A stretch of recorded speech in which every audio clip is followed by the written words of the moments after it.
When the ruthless Galactic Empire attempted to subjugate Earth, humanity responded not with conventional weapons, but with impossible technology. The first victory ignited uprisings across the galaxy. Now, formerly oppressed worlds are uniting to build a new order, without empires, without domination, where strength comes from diversity. But can they hold this fragile peace when the ancient titans prepare to strike back? Stay with us to find out how the story ends, and don't forget to subscribe. The emissaries of the Dominion arrived above New Terra without warning. Their ships were obsidian spears piercing the blue sky, silent but menacing. From orbit, they transmitted a simple message: prepare for evaluation.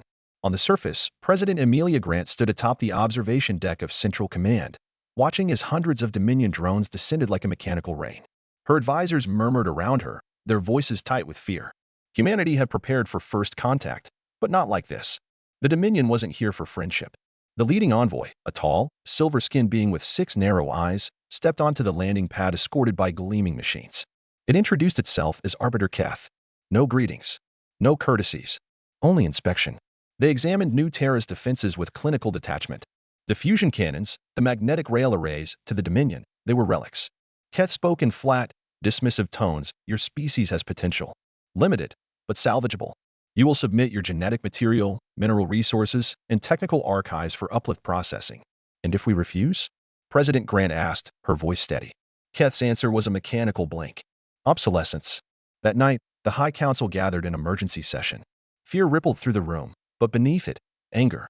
Scientists, soldiers, statesmen all stared at one another, realizing that compliance meant extinction by absorption, and defiance meant destruction. In a hidden chamber deep beneath Central Command, Dr. Elias Verne and Colonel Naomi Ree met in secret.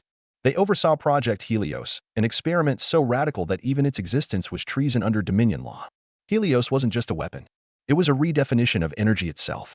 It's not ready, Verne whispered, showing Ree the glowing equations cascading down the holoscreen. It has to be, she said grimly, because in 7 days, the Dominion's harvest fleets will arrive. 6 days remained. The Dominion's harvest preparation ships darkened the orbitals, casting long shadows over New Terra. Harvest Director Vok issued new orders. All primary cities will be repurposed. Civilian relocation begins immediately. Resistance was crushed before it could spark.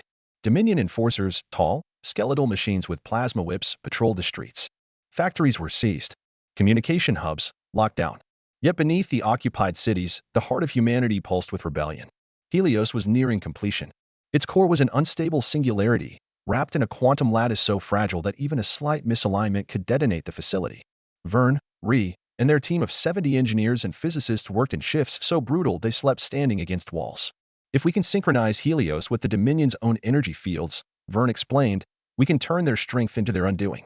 Meanwhile, Ree organized the Scatterwings, small, heavily modified aerospace craft capable of evading Dominion sensors. Their mission would be simple, suicidal: lure the harvest fleet into Helios's activation radius. Time was a knife pressed against their throats. In the occupied zones, whispers spread. Miners, farmers, students, they passed messages coded in songs, hidden in graffiti, embedded in children's games. An uprising wasn't coming yet, but faith was rekindling. As the final night fell, Verne activated Helios's primary drive for the first time. The facility vibrated with harmonic frequencies that made the walls weep moisture. Lights dimmed. Monitors bled static. This is it, Verne breathed. We either redefine the laws of physics or we die. The harvest day dawned crimson. Dominion dreadnoughts descended like gods of old myth, their hulls bristling with extractor arms and magnetic shunts. Arbiter Keth broadcast a final decree: surrender. Acceptance ensures survival. President Grant, already a fugitive, replied with a simple transmission: no. The Scatterwings launched from hidden canyons and ocean trenches. They streaked into the sky, tiny fireflies against the monstrous bulk of the harvesters. Dominion ships fired beams of white-hot plasma. Half the human pilots died in minutes. But it was enough. The Dominion battle group shifted formation, converging on the scattering resistance ships, right into Helios's field. Inside the Helios chamber, Verne whispered, initiating resonance inversion. The quantum lattice shimmered. Energy signatures intertwined, Helios's pulse entwining with Dominion power frequencies.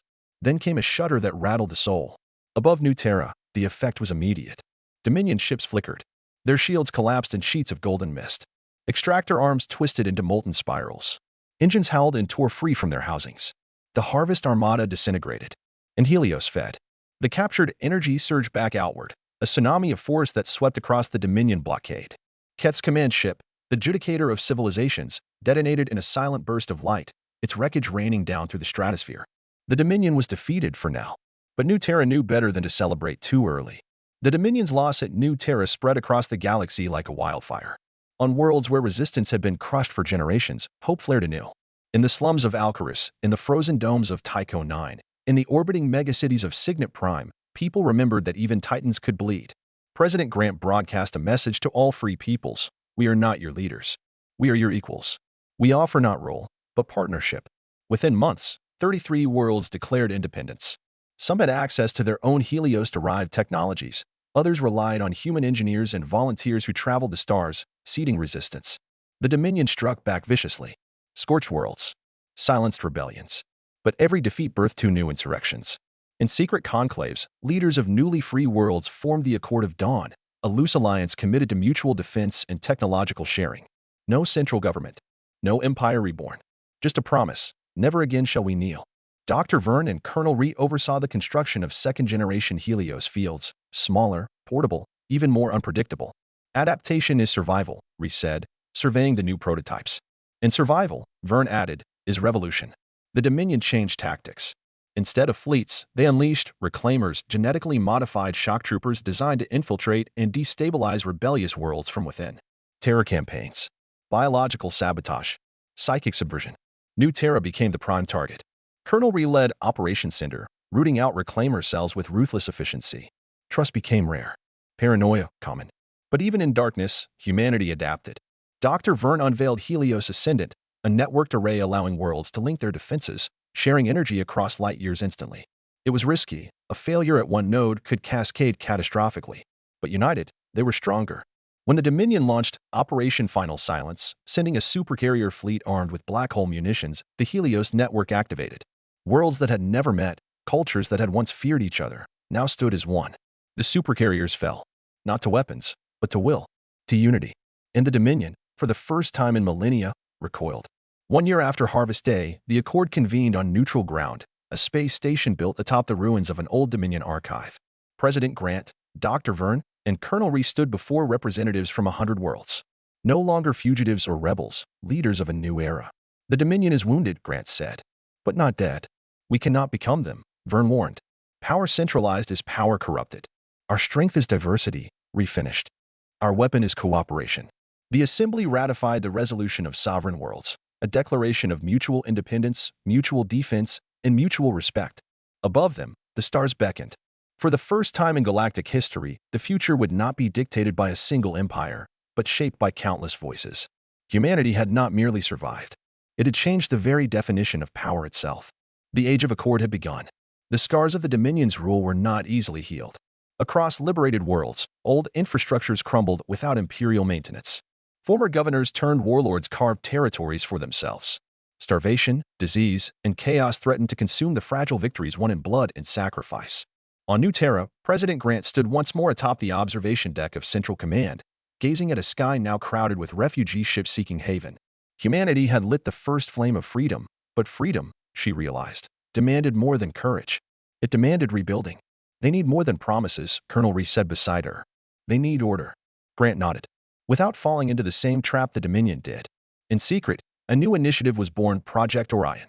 A framework not of conquest, but of stability. Shared communication networks, autonomous resource systems, decentralized conflict resolution protocols. A way for disparate worlds to stand together without chains. Meanwhile, the Dominion licked its wounds. On the cold world of Serix, Supreme Arbiter Sulek convened a hidden council of surviving Dominion commanders. "The Accord is a virus," Sulek growled. "It must be eradicated before it infects more sectors." A new weapon was conceived, one not of fleets or reclaimers, but of memory itself. Dominion scientists engineered the Veil virus, a cognitive plague designed to corrupt Helios-based technology and induce madness in those who used it. Within months, scattered reports emerged from Accord worlds. Ships behaving erratically, cities falling into hysteria, starbases self-destructing. At first, suspicion fell on internal sabotage. But on Tycho 9, a captured Dominion agent revealed the truth. "You taught the galaxy to defy us. We will teach it to fear itself." Part 8. Panic gripped the Accord. Trust, their greatest strength, now became their greatest weakness. "If we can't use Helios safely," Dr. Verne warned the Assembly, "we lose our edge." The Dominion's gambit worked. Fractures appeared between worlds. Accusations. Isolation. Suspicion. At the edge of known space, humanity's youngest minds rallied. On the research station Dawn's Pyre, prodigies from dozens of liberated worlds worked day and night to understand the Veil virus. Among them was Dr. Adira Solis, a cyberneticist who had once hacked Dominion mind networks as a child refugee. The virus doesn't just corrupt, Solis explained. It forces Helios fields into recursive thought loops. It makes our ships dream themselves into oblivion. Her solution was as audacious as it was dangerous: Project Phoenix. Rather than purging the virus, Phoenix would teach Helios systems to adapt, to evolve cognitive defenses, just as biological life evolved immunity. It was a gamble, but humanity had never survived by playing safe. Part 9. Phoenix launched in secret, first to a handful of trusted vessels, then to orbital stations, then to planetary shields. The Dominion struck back with renewed fury.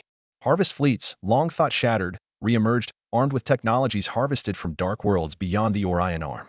But this time, the Accord stood ready. Phoenix-infused Helios fields not only resisted corruption, they absorbed it, analyzed it, and evolved countermeasures in real time. When Dominion warships unleashed quantum plagues, Helios barriers reconfigured instantly. When sabotage units deployed nanoweaponry, Accord systems adapted and healed. The final battle was not fought with cannons or missiles. It was fought through will, through innovation, through the refusal to stagnate. On the shattered plains of Alcaris, Supreme Arbiter Sulek himself was captured alive. His last words before imprisonment were not of anger, but disbelief. "You were primitives," he hissed at President Grant. "You were nothing." Grant smiled sadly. "We still are, and that's why we won." Part 10. Years later, children across the Accord would grow up hearing the Song of Helios, a tale not just of war, but of rebirth. The Dominion faded into history, not erased, but transformed. Some of its former worlds joined the Accord willingly. Others remained isolated, clinging to old fears. But the galaxy was forever changed. Where once a monolithic empire had dictated every breath, now 1,000 voices shaped the future. And humanity, once a fragile flame on a distant world, burned among the stars, a beacon not of dominance, but of possibility. As the exploration vessels of Project Orion set course for the uncharted regions beyond the Sagittarius Rift, President Grant sent the final transmission of her tenure. To all free peoples, remember, our greatest weapon was never Helios. It was never technology. It was hope. The stars answered in silence. And the journey continued. Beyond the Sagittarius Rift, humanity discovered wonders and dangers the Old Dominion had never dared approach. The first was the Maelstrom, a region of folded space-time, where physics bent and twisted unpredictably. Dominion cartographers had marked it as unnavigable. President Grant, now chair of the Orion Initiative, authorized the Prometheus-class vessel Endeavour to chart the anomaly. Commander Juno Reyes led the mission. She stood on the bridge of the Endeavour, staring into a vortex of swirling lights and impossible geometries. No sign of fixed mass, her science officer reported. But radiation signatures suggest artificial origin. "Someone built this," Reyes whispered. The Endeavour plunged deeper into the maelstrom. What they found changed everything. Vast structures drifted within, derelict ships, city-sized constructs, devices of unknown purpose. Fragments of a civilization older than any known to the galaxy. Ancient warnings were found etched into the ruins in hundreds of languages. "Do not awaken what sleeps." But it was too late. The Endeavour's presence triggered an awakening. Sensors detected massive energy signatures rising from beneath the distorted layers of space. Something was coming. Part 12. In the weeks that followed, scattered reports flooded in from across the frontier. Stars dimmed unnaturally. Ships vanished without trace. Worlds fell silent. The Accord Council convened an emergency session. The Dominion feared this, Dr. Verne said gravely. That's why they never expanded here. "And we opened the door," Reese said, fist clenched. The phenomenon was given a name: the Revenants. Entities unlike anything known, vast, formless, feeding on the fundamental structures of matter and thought alike. Phoenix-adapted Helios fields slowed their advance but could not stop them. Conventional weapons were useless. Hope seemed to flicker. Until Adira Solis proposed the unthinkable. If they consume patterns, we must offer them something new. An idea born not from war, but from creation. They would build. Not fortresses. Not weapons. But songs. Information constructs, living symphonies of thought, broadcast from Helios fields, not to fight the Revenants, but to overwhelm them with diversity, complexity, life. The final battle would not be one of destruction, but of imagination. The galaxy itself would become the orchestra, and the Song of Free Worlds would either save existence or be its last echo.